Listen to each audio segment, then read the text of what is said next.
ये red meat है क्या?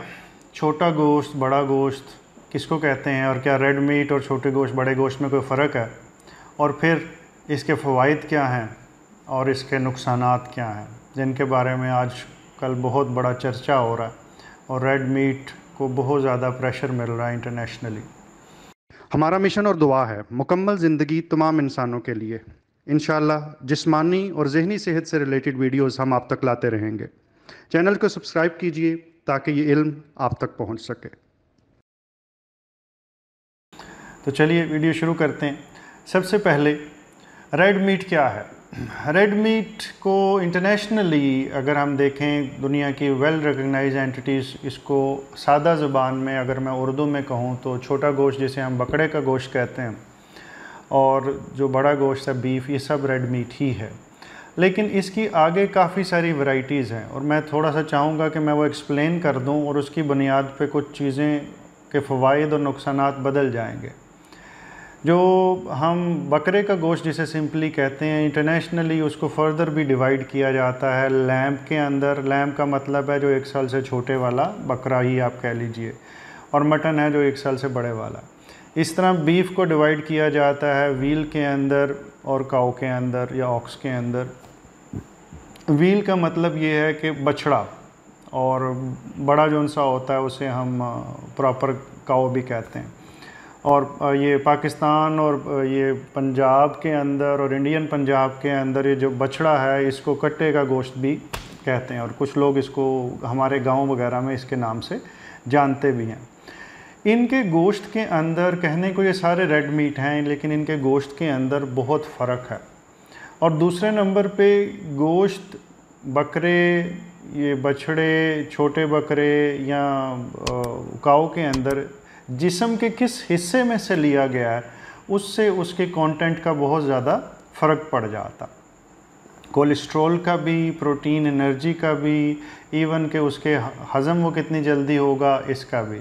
और फिर इसके बाद बात आ जाती है ऑर्गन मीट्स पे। ऑर्गन मीट से मुराद ये कलेजी, और जो लाहौर के अंदर और कुछ बड़े ये KPK में अंदर जैसे कपूरे वगैरह भी खाए जाते हैं, वो सारा कुछ ऑर्गन मीट की कैटेगरी के अंदर आता है।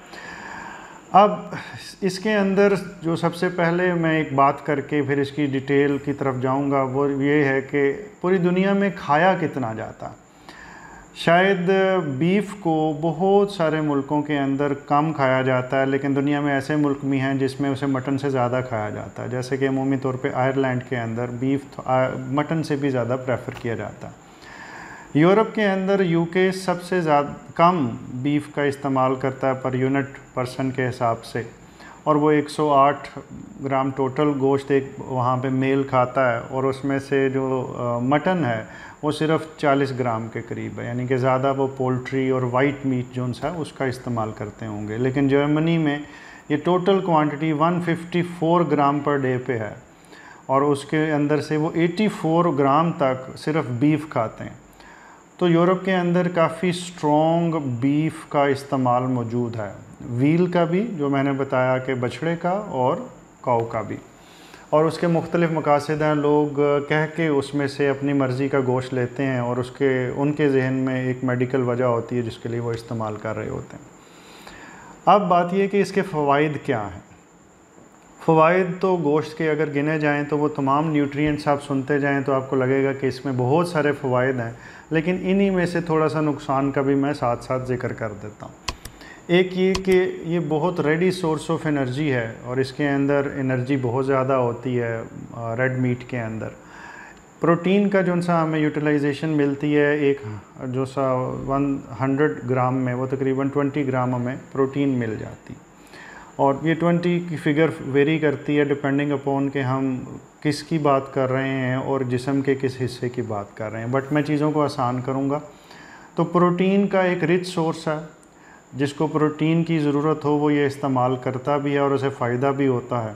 और हमारे जिस्म के अंदर प्रोटीन के जो यूनिट्स होते हैं उसे हम अमीनो एसिड्स कहते हैं। उसके अंदर से में से 8 ऐसे अमीनो एसिड्स होते हैं जो एसेंशियल होते हैं और उसकी हमें ज़रूरत होती है, और वो हमें इस गोश्त के ज़रिए ही मिलते हैं। जो नॉन एसेंशियल अमीनो एसिड है हमारा जिस्म खुद भी बना लेता है, बशर्ते कि उसके पास रॉ मटेरियल मौजूद हो। तो इस वजह से जिन लोगों को गोश्त वगैरह नहीं इस्तेमाल करते तो थ्योरेटिकली उनको इन अमीनो एसिड्स की कमी का सामना कर सकते हैं। बट लोग दुनिया में वेजिटेरियन भी हैं जिन्होंने इसके मुख्तलिफ सदबाब निकाल लिए हुए हैं और वो भी किसी न किसी तरीके से इस कमी को पूरा कर लेते हैं। गोश्त के अंदर 70% तक पानी होता, तो ये याद रखिएगा जो गोश्त हम बकरे का इस्तेमाल करते हैं वो भी 70% उसमें पानी है, बाकी 30% में वो सब कुछ है जिसकी हम जिक्र कर रहे हैं। फिर इसके बाद आ जाती है बात फ़ैट की, और यही सबसे बड़ा इम्पॉर्टेंट और कंट्रोवर्शियल जगह है। इसके अंदर फ़ैट काफ़ी है और मैं अपनी टीम से कहूँगा कि वो साथ साथ आपको इंग्रेडिएंट्स के चार्ट भी इस पे लगा दें ताकि आप ख़ुद देख सकें कि मुख्तलिफ़ किस्म के बीफ के अंदर, मुख्तलिफ़ किस्म के मटन के अंदर कितनी कोलेस्ट्रॉल की वैरायटी है। इन जनरल अगर मैं ऑस्ट्रेलियन एक सोर्स की बात करूं तो उसमें एक जो कोलेस्ट्रॉल की कंटेंट थी वो अप टू 81 मिलीग्राम तक मिली, और दूसरी तरफ जो बीफ के अंदर मिली, डिपेंडिंग अपॉन कि हम बछड़े की बात कर रहे हैं, तो वो 71 से लेके 94 तक मिली। तो कोलेस्ट्रॉल अच्छा खासा होता है इन दोनों गोश्त के अंदर, इसी वजह से दिल के मराज के अंदर इससे कुछ रोकने की भी कोशिश की जाती है। लेकिन बुनियादी प्रॉब्लम जो इसके अंदर होता है वो है कि जो अनसैचुरेटेड फ़ैट्स होते हैं, हम ट्राइग्लिसराइड्स की अगर बात करें तो वो जितने ज़्यादा होंगे उसकी वजह से उतना प्रॉब्लम ज़्यादा होगा। हम नहीं चाहते कि हम बहुत ज़्यादा अनसैचुरेटेड फ़ैट्स जो से हैं वो इस्तेमाल कर सकें, लेकिन हमारी कोशिश ये होती है कि बैलेंस डाइट क्रिएट हो जिसके अंदर हेल्दी अमाउंट हो, बैलेंस्ड फ़ैट की एक्यूमुलेशन हो, लेकिन अनवांटेड फ़ैट ज़्यादा हो जाता है जब हम बीफ का इस्तेमाल ज़्यादा करते हैं, और उसके अंदर टोटल कंटेंट चाहे फ़ैट का कम हो लेकिन अनवांटेड फ़ैट जब ज़्यादा हो जाता है तो उसकी वजह से जिस्म के अंदर कार्डियोवैस्कुलर डिजीज़ और दूसरी प्रॉब्लम्स बढ़ना शुरू हो जाती हैं।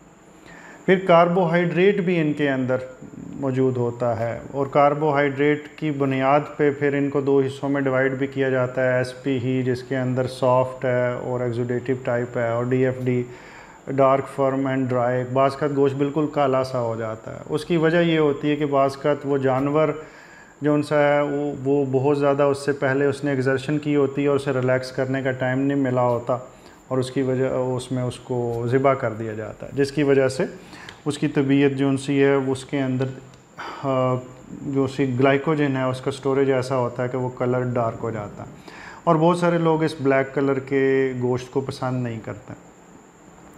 जो इसमें अच्छी चीज़ है वो है न्यूट्रिएंट्स, ख़ास तौर पे जिंक आपके जिस्म के अंदर बेशुमार एंजाइम्स आपकी इम्यूनिटी और उनको ताकत देने के लिए बहुत ज़रूरी होता है, और वो बड़ा रिच फूड है, और ये हमें बीफ और मटन दोनों के अंदर मिल जाता है। सेलेनियम जो आपको एक एंटी कैंसर थेरेपी भी करता है, दो कि इसको इल्ज़ाम कैंसर का लगाया जाता है जिसके अंदर कुछ सच्चाई भी है, मैं उसकी बात करता हूँ, लेकिन सेलेनियम के अंदर कुछ एंटी कैंसर प्रॉपर्टीज़ भी हैं और ये मुख्तलिफ़ हमारे जिस्म के अवामिल में काम भी आता है। इसमें पोटाशियम भी ढेर सारा होता है, इसमें फास्फोरस भी होता है, इसमें मैग्नीशियम भी होता है, लेकिन जिंक और दूसरे नंबर पे आयरन दो ऐसी चीज़ें हैं जिनकी बुनियाद पे इसको बहुत सारे मुआलिज जो उनसे हैं वो कमज़ोर लोगों को, रिकवरी वाले करने वाले लोगों को रिकमेंड कर रहे होते हैं आप गोश्त खाएं। उसकी बुनियादी वजह ये जिंक, आयरन और प्रोटीन का होना है। आयरन की वजह से जो हीम आयरन जिसे हम कहते हैं, वो हीम आयरन रेडिली एब्जॉर्बेबल होता है, वो एब्जॉर्ब होता है, वो हमारे खून की ताकत पैदा करता है। दूसरी तरफ अगर हम इसे कंपेयर करें जो प्लांट्स के आयरन के अंदर, जैसे पालक में जो आयरन है तो वो आसानी से एब्जॉर्ब नहीं हो जाता है, तो वो अच्छा, लेकिन जब वो मुकम्मल तौर पे एब्जॉर्ब नहीं होता तो वो ज़्यादा हमारे काम नहीं आ पाता। तो ये भी एक चीज़ है जिसको आपने अपने जहन में रखना। जो इसके अलावा चीज़ें बाकी बचती हैं वो हैं विटामिन्स के अंदर विटामिन B12 या B कम्प्लेक्स, जिसके अंदर B12, B6, नियासिन और तमाम B1 तक तमाम विटामिन्स मौजूद होते हैं। वाटर सॉल्युबल विटामिन जैसे राइबोफ्लेविन वगैरह वो भी इसके अंदर काफ़ी मौजूद होते हैं। तो न्यूट्रिशनल वैल्यू अगर गोश्त की देखी जाए तो बहुत अच्छी है, और इसको शायद इतना concentrated form of different ingredients जो हमें चाहिए भी वो शायद और किसी प्लांट सोर्स में इस तरह अवेलेबल नहीं है। लेकिन साथ फिर इसका नुकसान क्या है? फिर हम ये रोज़ाना डॉक्टर्स क्यों नहीं कहते कि आप रोज़ाना ही गोश्त खाएं? उसकी वजह ये है कि 3 जो से मेजर साइड इफ़ेक्ट्स हैं इसके। एक तो मैंने जो बताया कि अनवांटेड फ़ैट इसके अंदर ज़्यादा होता है और उसकी वजह से दिल के अमराज बढ़ते हैं, कार्डियोवैस्कुलर डिजीज़ जिसे हम कहते हैं वो ज़्यादा हो जाती है, हार्ट अटैक के चांस ज़्यादा हो जाते हैं और कोलेस्ट्रॉल जमना शुरू हो जाता है। तो इसी वजह से जो इसके अंदर हमें वर्ल्ड कैंसर रिसर्च फंड है WCRF, उसने रिकमेंड किया है कि आप रोज़ाना जो रेड मीट है वो 70 ग्राम से ज़्यादा ना लें। 70 ग्राम से ज़्यादा लेंगे तो उसके साइड इफ़ेक्ट्स ज़्यादा हैं और 70 ग्राम से कम लेंगे तो उसके साइड इफ़ेक्ट्स काफ़ी कम हैं। 70 ग्राम का मतलब ये है कि हमारे एक बोटी का भी आलमोस्ट वो 1/3 हिस्सा तकरीबन बनेगा जो यूजुअली हमारे यहाँ बोटी इस्तेमाल होती है, क्योंकि पाव जो सा है वो 250 ग्राम पे जाके बनता है और ये हम सिर्फ 70 ग्राम की बात कर रहे हैं, तो एक पाव का भी चौथा हिस्सा। अच्छा जी, अब इसके बाद फिर आ जाती है बात कोलोन कैंसर की। आंत का जो बड़ा हिस्सा या आखिरी हिस्सा होता है उसे कोलोन कहते हैं और उसके अंदर भी कैंसर के शवाहिद पाए गए हैं जो रेड मीट पे इल्ज़ाम लगता। लेकिन ये थोड़ा सा कंट्रोवर्शियल है कि क्या ये रेड मीट के ज़्यादा क्वांटिटी के साथ हुआ या असल में उन रिसर्चेस के अंदर रेड मीट और प्रोसेस्ड मीट को मिक्स कर दिया गया। और मैं यहाँ पे प्रोसेस्ड मीट का बिल्कुल जिक्र नहीं कर रहा, जिसके लिए इंशाल्लाह मैं अलग वीडियो बनाऊँगा। प्रोसेस्ड मीट असल में वो मीट है जिसकी वजह से कैंसर, कोलोन का कैंसर होता है और मैं उसके ख़िलाफ़ और मैं रिकमेंड भी करता हूँ कि वो मत इस्तेमाल करें। वो तमाम मीट जिसको सेव करने के लिए या शेल्फ़ लाइफ बढ़ाने के लिए महीनों के लिए उसके ख़ास अंदाज से केमिकल से गुजारा जाता है और वो आपकी और हमारी फ्रिजेज़ में मुख्तलिफ़ ब्रांड्स के नाम से पड़े होते हैं और अरसे दराज तक वहाँ पे रहते हैं और जब ज़रूरत होती है हम निकाल के उसे कर लेते हैं। उनमें से ज़्यादातर जो से मीट हैं वो प्रोसेस मीट की कैटेगरी में आते हैं and they are not healthy. और ये मैं नहीं, ये वर्ल्ड कैंसर रिसर्च फंड जो सा है ये उसकी रिकमेंडेशन के अंदर शामिल है। वो प्रोसेस्ड मीट को इस्तेमाल करने से ही रिकमेंड नहीं करते। 18% तक रिस्क बढ़ जाता है कोलोन कैंसर का अगर आप प्रोसेस्ड मीट इस्तेमाल करेंगे। लेकिन सारा रेड मीट जो हम जैसे इस्तेमाल कर रहे हैं अगर फ्रेश मीट तो वो प्रोसेस्ड की कैटेगरी में नहीं आता अनटिल कि हम उसे बहुत ज़्यादा इस्तेमाल नहीं कर रहे। तो हफ्ते में कितना किया जाए? वर्ल्ड कैंसर रिसर्च फंड कहती है कि आधा किलो से ज़्यादा एक इंसान हफ्ते के अंदर उसे इस्तेमाल ना करे और ये मैक्सिमम लिमिट है। और ये सिर्फ वो कैंसर के बचाव के लिहाज से बता रहे हैं। कार्डियोवैस्कुलर और जैसे हम लोग नेफ्रोलॉजिस्ट हैं जिनको यूरिक एसिड के भी मसाइल हैं तो हम उसके अंदर काफ़ी ज़्यादा कमी चाहते हैं, ख़ास तौर पे बीफ के अंदर। और उसकी वजह जो सी है कि यूरिक एसिड भी थोड़ा सा ज़्यादा उनसे बनता है और चिकनाई के प्रॉब्लम्स भी ज़्यादा होते हैं अगर चिकनाई ऑलरेडी जिस्म के अंदर ज़्यादा है। और इन्फेक्शंस के चांस जो उनसे हैं वो भी बढ़ जाते हैं। तीसरी जो सी इसकी प्रॉब्लम है, लेकिन वो ज़्यादातर उसकी मिस हैंडलिंग की वजह से होता है। अगर हैंडल उसे साफ़ किया जाए, प्रॉपरली उसे पकाया जाए तो ये प्रॉब्लम नहीं बनती। आखिरी चीज़ मैं ये ज़रूर कहूँगा कि जो बहुत हाई टेम्परेचर्स पे ऊपर हम गोश्त को पकाते हैं तो उसकी वजह से भी उसकी नेचर बदल जाती है और वो शायद कार्सिनोजेनिक हो जाए। इसी वजह से जो सा ये बारबेक्यू या स्मोक्ड फूड है जिसको हम बहुत हाई टेम्परेचर पे भूनते हैं उसको मेडिकली पसंद नहीं किया जाता। उसकी वजह से उसकी प्रोटीन डीनेचर हो सकती है और हमें कोशिश ये करना चाहिए कि हम उसे अवॉइड करें। शोरबे वाला सालन जिसको हम मुख्तलिफ़ कार केसेस जो सी इसकी गोश्त की इस्तेमाल की जाती हैं उसमें के अंदर अमूमी तौर पे इतना हाई टेम्परेचर की ज़रूरत नहीं पड़ती, जिसमें डायरेक्ट हीट शामिल भी नहीं होती, वो पानी के थ्रू आ रही होती है, तो उसके अंदर चांस ये है कि प्रोटीन्स डीनेचर होने का चांस कम है। मैं उम्मीद करता हूँ इस वीडियो से आपके इल्म में कोई इजाफ़ा हुआ होगा और शायद ज़िंदगी में कोई आसानी भी पैदा हो। अल्लाह ताला आप पे करम करें। अपना बहुत ख्याल रखिएगा। अल्लाह ताला आपको मुकम्मल ज़िंदगी दे और दूसरों की ज़िंदगी मुकम्मल करने का शर्फ अता करें। शुक्रिया।